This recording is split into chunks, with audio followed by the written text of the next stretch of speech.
What's going on, y'all? It's your boy Ellis, Route 254, man. In this video, we finna get into the rim.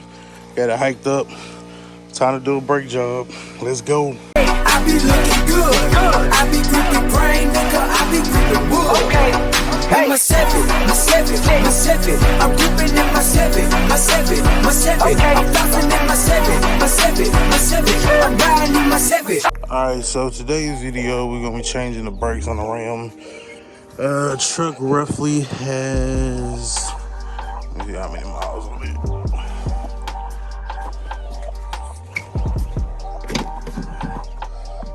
Truck almost has 60,000 miles on it. It's never been changed, the brakes, so they're probably a little overdue.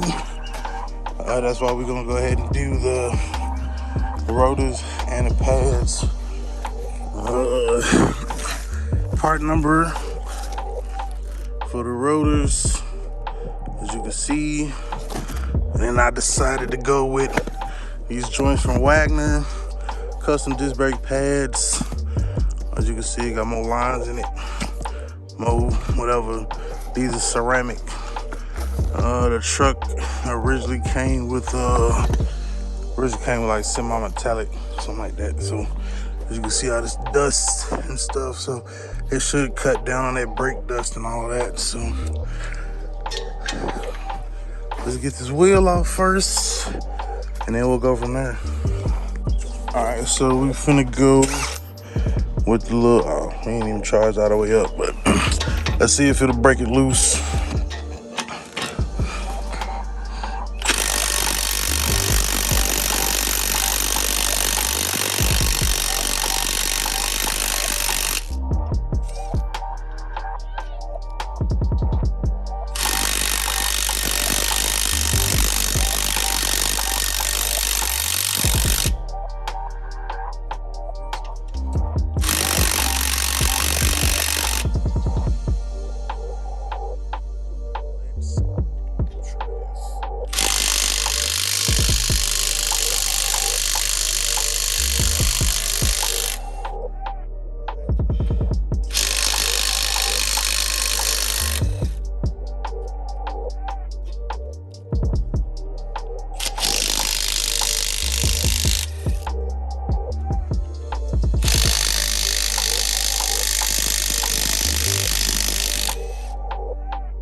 All right, we back.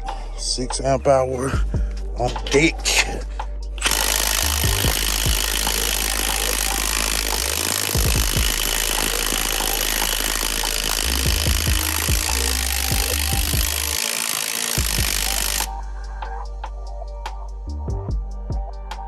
All right, so I go get that air tool.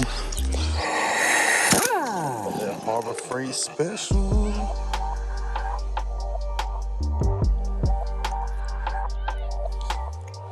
Turn that thing back to reverse and watch the air happen. It probably got loosened up, right?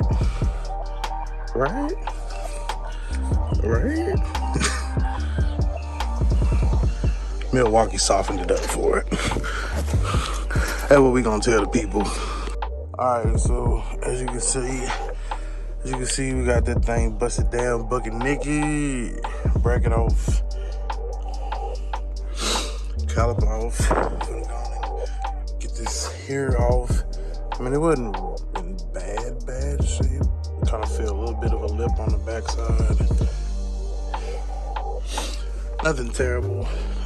Pads actually wasn't all the way gone. I mean, they actually look like they got quite a bit of life left. We here now. Content. Alright, so I'm gonna just figure out how to get these little things out here that hold the rotor in place, and get it swapped off, get it put back together, and we in there.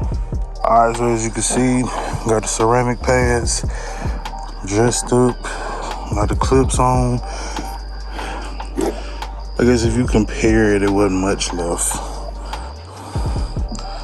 If you compared it to, maybe it wasn't that much left. Maybe it was. I don't know. I guess it wasn't too bad. Wasn't too bad. But like I said, almost 60,000 miles. Put some new brakes on it. Make it stop like you knew again. Let's get it. Alright, so as you can see, got everything pretty much dressed up back here together. Finna get ready to compress the caliper back in. Before you compress the caliper, you definitely want to make sure you take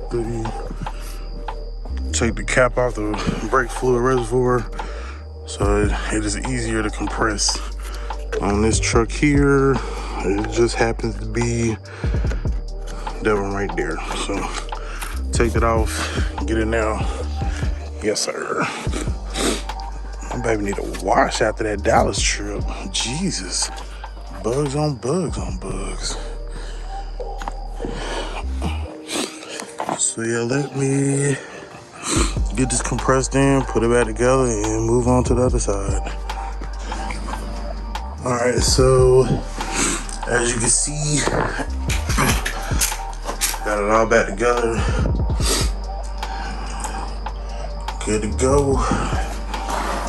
So I'm gonna knock this other side out, man, and then we'll make sure we can stop. Drop, open up, shop. See what I did there? Alright, so as you can see, driver's side put together. Like I said, I was trying to go on and get it done, man, so I didn't record the whole process, but basically 13-inch or 13 millimeter bolts for the caliper, 13/16 for the bracket bolts, pry bar to get that off, get the caliper off when it's extended. This little tool here, along with a brake pad to compress the caliper back off with the cap off, like I was showing y'all earlier. And yeah, that's it. Gonna put this wheel on and go from there, man. Who this? And go for a little late night cruise. Yes, sir.